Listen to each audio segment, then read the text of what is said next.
Magandang umaga po mga kababayan. Breaking news po.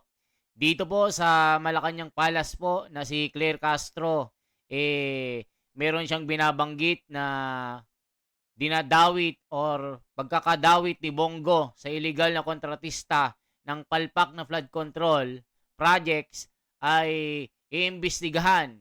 Kaya pakinggan po natin mga kababayan bakit si Senator Bongo ay nadadawit daw di umano sa korupsyon ng flood control. Pakinggan po natin bago tayo mag-react. Hindi dismayado, kundi galit ang Pangulo. Mga promotor ng mga anomalyang flood control projects pananagutin. Iyan ang madiin na utos ni Pangulong Ferdinand R. Marcos Jr. habang patuloy sa pag-inspeksyon at pag-iimbestiga sa mga questionabling flood control projects sa Bulacan. Labis ang pagkadismaya ng Pangulo dahil bukod sa bayad na, ang mga ito ay dapat na napatayong concrete river wall sa Baliwag, Bulacan ay napag-alamang hindi man lang ito nasimulan. Mahigit 2,000 na reklamo na ang natanggap ni Pangulong Marcos Jr. mula sa sumbong sa Pangulo website simula nang i-launch ito noong nakaraang linggo. Layunin ng sumbong sa Pangulo website na hikayatin ang taumbayan na magsumbong sa pamahalaan tungkol sa mga irregular flood control projects sa bansa. Ilan sa mga reklamong ito ay personal na binisita ni Pangulong Marcos Jr. bilang bahagi ng hakbang na usigin ang mga nasa likod ng mga maanumalyang proyekto. Umabot sa 55 million pesos ang halaga ng concrete river wall project na inaasahang matatapos sana ngayong Oktubre.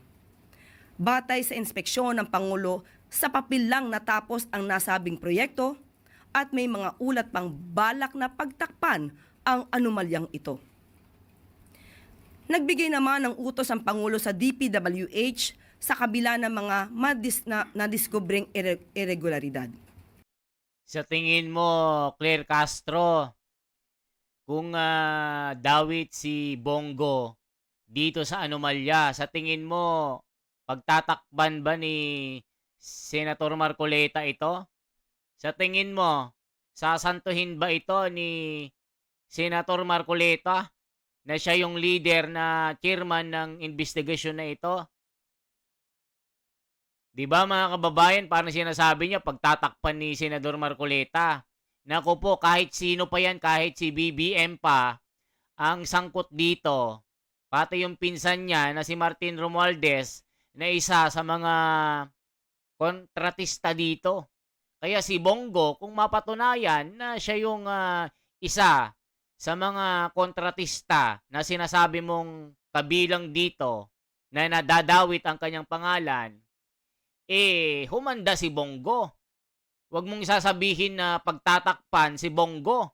Kasi yung pagkakasabi mo, parang, mga kababayan, no, parang ano siya, may ibig sabihin eh.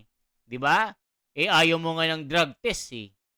Ayaw mo nga na ipatupad itong mandatory drug test na gustong gawin ni Robin Padilla dito sa mandatory na ito.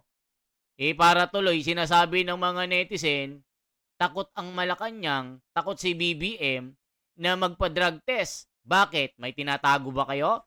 Yun po yung sinasabi ng mga netizen na nagko-comment. Kaya ituloy pa natin mga kababayan.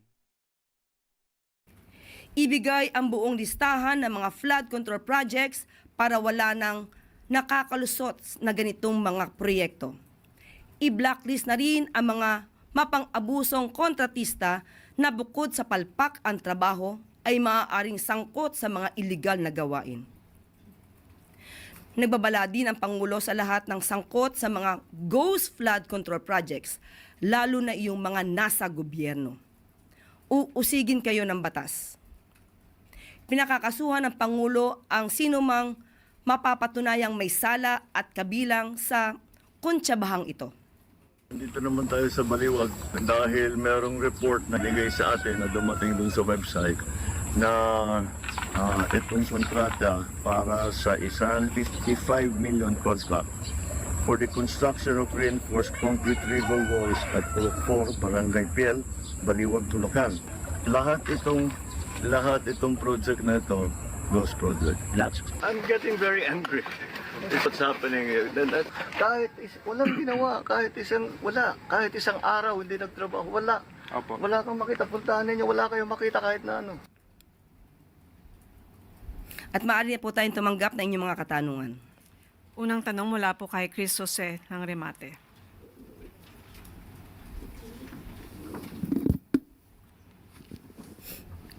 Good morning, ma'am. Ma'am, si Senator Robin Padilla, naghain po siya ng panukalang batas para po sa taunang mandatory drug testing sa lahat ng elected at appointed officials. Ito po ay gagawin sa ilalim po ng batas. Ang test po ay gagawin sa pamamagitan ng hair follicle test at urine test. Susuportahan po kaya ng Malacanang ang batas na ito ng senador? So ang nais po ni Senator Robin Padilla ay lahat ng Elected officials public na at appointed. public officers. Sana po ay nabasa niya na po ang desisyon ng korte patungkol po dito. Social Justice Society versus Dangerous Drugs Board 2008, kung saan hindi po hinahayaan at ito ay labag sa konstitusyon at sa privacy kung lahat po, pag sinabi po natin lahat, universal testing, mandatory universal or universal testing. Ang allowed lamang po ay ang random drug testing. So baka magsayang lang po ng oras at pera, pondo, si Senator Robin Padilla. Aralin po muna niya po ang nais niyang gawing batas. So, ma'am, clarification lang po. Sinasabi niyo po na hindi po kayo pabor. Hindi ko sinasabing hindi pabor. Apo. Yan ay labag sa batas. Apo. Thank you po. Mga kababayan, dito 'di ba, sinasabi niya na labag sa batas kasi nga meron na pong utos ang Korte Suprema noong 2008 na makakalabag daw sa isang individual kung magkakaroon po ng mandatory drug test. So sabi ng mga netizen, bakit malalabag? Bakit yung mga ordinaryong mga nag-a-apply ng trabaho bago makapasok sa isang kumpanya kailangan ng drug test? So yan po, parang ayaw ni Manang Claire yung drug test na ito kasi parang sinasabi ng mga netizen may tinatago yung palasyo. So dito naman po mga kababayan, yung usapin na issue ng kontratista, may mga balita po na dinadivert po nila na kinakabit po yung pangalan ni Senador Bongo at Joel Villanueva sa mga maanumalya na flood control project. So sinasabi po na ito'y paninira lamang at ito'y pagsira nila sa Duterte Block. So ngayon mga kababayan, kung sakali po na mapatunayan ni Senador Marcoleta na totoo itong pagkakadawit ni Senator Bongo, ay paparusahan ito. Walang kaibigan, walang Duterte Block dito. Yan ang tandaan mo kung totoo. Kung hindi mapatunayan, walang kaso. Pero sinasabi nila para daw dinadivert na itong mga si Martin Romualdez, Saldico, ba't di mo binabanggit yung mga kontratista dito na parang sinasabi mo, dinediretsa mo si Bongo. Ba't di mo banggitin itong si Saldico at itong pinsan ni BBM? Di ba mga kababayan? O ano masasabi nyo? Kasi parang itong si Manang Claire, gusto niyang i-divert yung issue na itong Duterte Block sila yung may kaso sa flood control na corruption. Di ba mga kababayan? Itong opisyal ng DPWH ay hinihiling na mag-resign na wag nang makapal ang muka. Kasi nga po, palpak ang kanyang leadership, ang kanyang liderato. So ngayon po, ang balita po mga kababayan, itong isang congressman na binanggit ni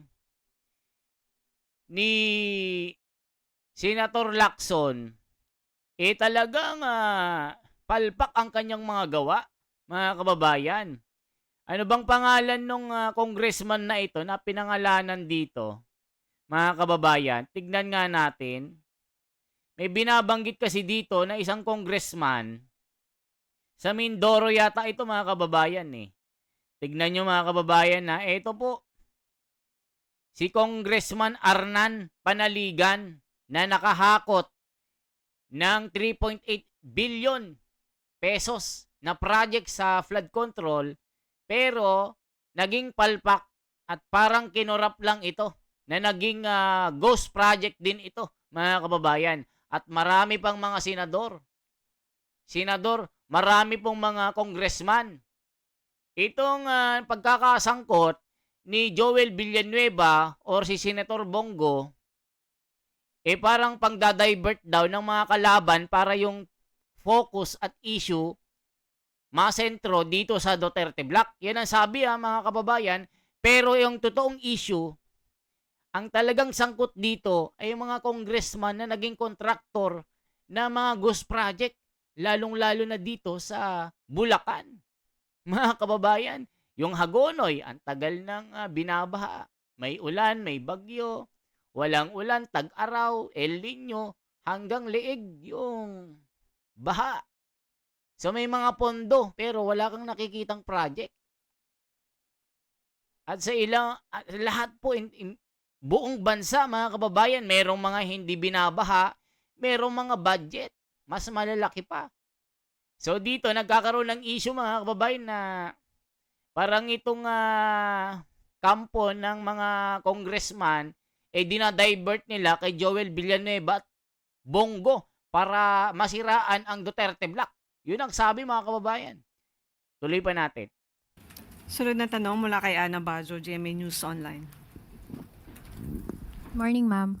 Ma'am, may we get ano po yung naging reaction ni Presidente sa irrevocable resignation ni NBI Director Jaime Santiago? Sandali lamang po. Meron po sa ating pinabatid. NBI Director, yung resignation po niya, for acceptance. Nagkausap pa po ba sila in the past days regarding this? Hindi po na ipaalam sa atin sa ngayon kung sila nagkausap, pero ang irrevocable resignation ni NBI Director ay for acceptance. O mga kababayan, i-check po natin yung mga comment para po malaman nyo kung ano yung mga sinasabi ng mga netizen na nakasubaybay sa mga isyong ito, mga kababayan. I-check po natin isa-isa. Baka makakita tayo ng mga komento. Sabi dito mga kababayan, dapat makasuhan yan mga magnanakaw sa gobyerno. Galit na galit ang mga netizen. Nawala ang pera ng taong bayan na anod ng baha. Grabe mga kababayan, parang nagtatapon lang ng pera pero natapon sa bulsa. Tama para masampulan.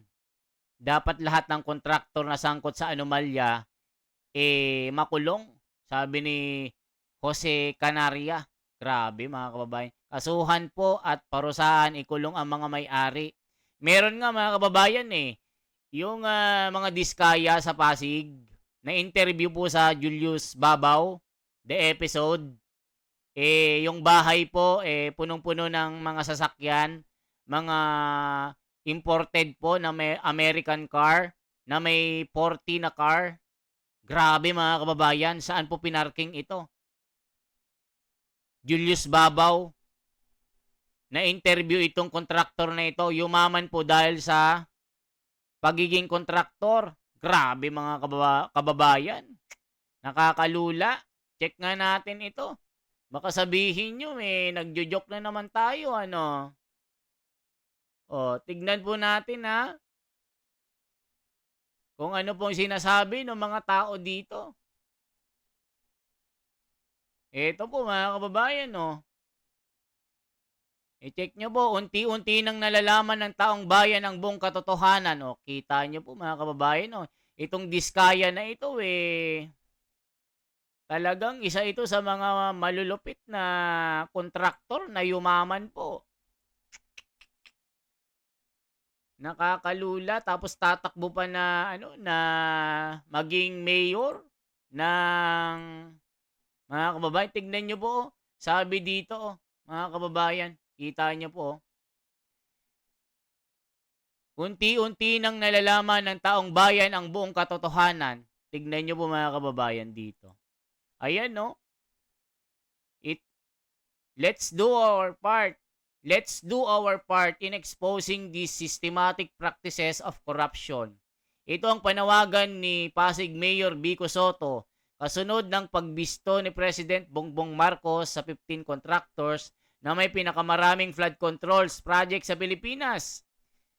Sa isang Facebook post, binigyan din ni Soto na pag-aari ng pamilya Diskaya ang dalawa sa mga ito ng Alpha and Omega General Contractor and Development Corporation at St. Timothy Construction Corporation. Nakalaban niya si Diskaya sa 2025 midterm elections. Grabe, nabanggit din ng alkalde na pagmamay-ari rin ng Diskaya ang St. Gerard Construction na pinapasuspindi niya ang construction project sa Barangay Bambang, Pasig dahil sa issue sa building permit noong January 2024. Grabe mga kababayan. Tignan natin mga kababayan ha. Meron dito Julius Babaw, Diskaya. Tignan nyo mga kababayan. Ako, malulula. Nakakalula po ang kanyang mga sasakyan. Ito po mga kababayan, no. Ito po. Grabe ito mga kababayan. Itinuturing na silang mga bilyonaryo. Paano ba nila ito nagawa? Gano'ng karaming kotse meron kayo? Parang dito sa baba, parang personal use lang namin. Nasa 30 plus na yata siya. 30 plus. 40. Mga 40 plus. Ano-ano klase mga sasakyan to? Usually gusto namin yung mga SUVs para kasi apat yung mga anak namin. Isang sakayan. Ano daw mga kababayan? Ilang kotse ito? 30 plus. Sabi sa isang vlog, 40 plus na sasakyan na American cars. Ulitin natin. Naku, nakakalula. Ito yung kalaban ni Vico Soto na tumakbo na gusto maging mayor ng Pasig. Pero grabe ang saksakan ng korupsyon. Dito po, yumaman itong Diskaya na ito dahil po sa DPWH na naging main na kontraktor ng mga project ng gobyerno. Ulitin nga natin. Naku, nakakalula po. Eto po mga kababayan, kita nyo po. Yan lang kami lahat. Parang nasa isang sasakyan kami. Oh, nagagamit niyo ba lahat yan? Yun, hindi na nga. Hindi na nga. Sa dami. Yung iba, pinapagamit namin sa mga bata as panghatid sa Yung school. hatid sa school yung mga bata. Or kaya yung iba kasi Grabe mga kababayan, 40 na sasakyan. Wait lang ha. I-ano nga natin ito. I-mute natin kasi nakakaano baka ma-copyright tayo ng music. Ito po mga kababayan O kita nyo po yung mga sasakyan niya ha. Ayan po, yung mga sasakyan, American cars po yan. Yan po, tig-isa po ng mga anak nila na kotse papuntang school na kinurap po nila sa taong bayan. Tignan nyo po mga kababayan, ang daming kotse. 40 piraso. Saan nila ipaparking yan? Grabe mga kababayan. Anong sinasabi ng mga comment? Grabe. Kakalula. Only in the Philippines, sabi ni Benji Clavivo. Puro ba nakaw, wow, hindi nyo madadala sa impyerno mga yan. Grabe mga kababayan. Totoo. Hindi nyo madadala sa impyerno ang mga ito. Mga kababayan, kita nyo, dapat lahat ng kontraktor na sangkot sa anomalya ay i-freeze ang mga account. Totoo yan. Dapat ganun. Grabe mga kababayan, ginagawa nila na pagnanakaw. Kasuhan po at parusahan, ikulong ang mga may-ari. Naku po mga kababayan, grabe ang ginagawa nila. Nakakahiya. 100% galing government project yan at overprice yan sa project at tinipid ang mga project sa gobyerno. Hoy, bangag, admin, gising, imbestigahan na yan sa Senado. Kung walang investigasyon dyan, may involved na politiko dyan. Naku po, pinagyayabang pa, nakaw naman. Grabe mga kababayan, pinagyabang, inakaw naman itong mga ano na ito. Mga kababayan, pinagyabang, inakaw naman pala itong pinakita nyong mga ano nyo, mga pagmamay-ari nyo, inano nyo pa, ang tawag dito? Pinagyabang nyo pa na, ano dito? Pinagyabang nila mga kababayan na nakulimbat nila na pinagyabang nila na itong itong tawag dito, itong mga sasakyan na ito, kinita po nila nung nagtrabaho po sila sa sa dito sa DPWH nung naging kontraktor po sila mga kababayan. So pinagyabang pa nila na kinita nila ito. Ang kakapal na mga mukha nila, kita nyo mga kababayan na, ito po, flood control contractor. Tignan nyo mga kababayan na, sa dami ng sasakyan, hindi na nagagamit. O kita nyo po, Pangulong BBM, baka naman. Isa ito sa mag-isa ni Senador Marcoleta. Dito siguro napunta ang flood control project budget. 40 na sasakyan na pinagmalaki nila dito kay Julius Babaw. Na kaya sila yumaman dahil sa DPWH project. Kaya tignan nyo, 40 na mga imported na mga sasakyan. Hindi na nagagamit, kinakalawang sa mansyon na bahay. Grabe ito mga kababayan, nakakalula. Saan kaya nila pinapark ito? Ano ito, kada isang oras? Iba-ibang sasakyan? Isipin nyo po mga kababayan, ginawa nila sa taong bayan. Ano sinasabi ng comment? Ito po, pinagyabang nakaw naman yan. Grabe, pinagyabang nakaw naman. Ang tindi po mga kababayan, ang daming comment. Hindi yan kaya gawin mag-isa. Madami yan sila sa politika. Isa yung malaking korupsyon sa gobyerno. Mga kababayan, totoo. Merong mga sangkot na mga malalaking pangalan dito. Gaya ng sinasabi ni Senador Ping Lacson, yung mga top 6 yata ito, nangunguna po si Saldico at si Martin Romualdez dito. Sino ba yung nabaing ano ba yun? Interview ni Julius Babaw, trillionaire ba siya mga comment? Isipin nyo, trillionaire na kasi isipin nyo po ang sasakyan. 40, grabe. Edgar Garga, haha, tama, wag ka nang magyabang kung galing sa nakaw, kapal naman. Grabe mga kababayan. Wag na kasing ipagyabang kung galing naman sa nakaw ito. Mga kababayan, grabe itong pagnanakaw na ito. Nakakalula, nakakahiya. Ulitin nga natin mga kababayan. Play natin. Ito po. I-play natin ha. Ito mga kababayan. Tignan nyo po Ayan po, 40 na sasakyan. Kita nyo, 40 yan. Ang laki ng bahay, parang mall. Sinlaki ng SM ang bahay. Sinasabi ni Julius Babaw, saan daw kinuha yung pinangbili. Yan daw yung pera na dahil po sa pagpupursigi nila, yumaman po sila bilang kontraktor ng DPWH. Yung 40 na sasakyan na yan, hindi daw nagagamit. Kinakalawang na. Isipin nyo mga kababayan, hindi na nila alam kung saan ilalagay yung mga kotse. Yan po ang pera ng bayan na kinulimbat nila. Yan po ang totoo. Sabi ng mga comment, huwag nyong ipagyabang kung galing naman sa nakaw yan. Ayun tignan nyo po. Flood control, contractor, sa dami ng sasakyan, hindi naman nagagamit. Dito siguro napunta ang flood control project budget. Isipin nyo mga kababayan, grabing pagnanakaw ito. Nakakalula. Ang tindi mga kababayan Isipin nyo po. Nakakalula. Ayan kalaban po ni Yorme Vico Soto. Gusto pang tumakbo na mayor. Isa palang korap ito. Buti na lang nanalo itong si Vico Soto. Grabing mga comment mga kababayan. Check natin mga comment.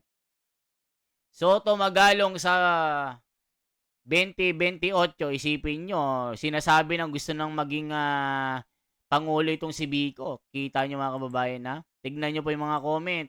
Grabe, nakakaiyak. The public deserve to know the names of the contractors. Si Mayor Vico Soto at Yorme Isko Moreno Dumagoso sana magtandem as President and VP.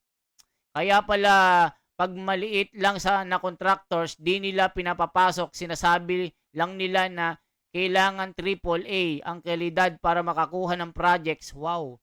Kaya pala itong mga contractor na ito, multiple ang kanilang mga company. Trillion pong kinikita mula nung nagsimula.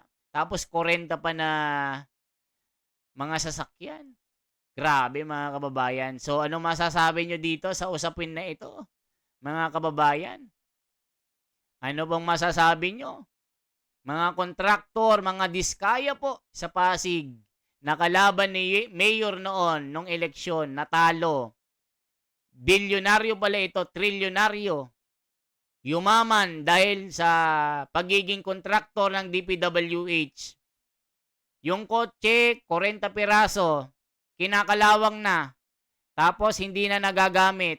Sabi po ng mga netizen, dyan po na punta ang mga bilyon na pera ng bayan na kinulimbat nila. Grabe. Sana may makulong dito, mga kababayan. Yan lamang po ang aking bahagi. Salamat po. Isang like po, isang share, at isang subscribe. Suportahan po natin at ipanalangin po natin si Caro Dante Marcoleta na merong magaganap dito at merong mapapala itong investigasyon na ito. Salamat po ng marami. Isang like, isang share po, at isang subscribe. Salamat po. Ako po si The Wonders Philippines, ang inyong ka-Wonder Fanatics. Mabuhay po.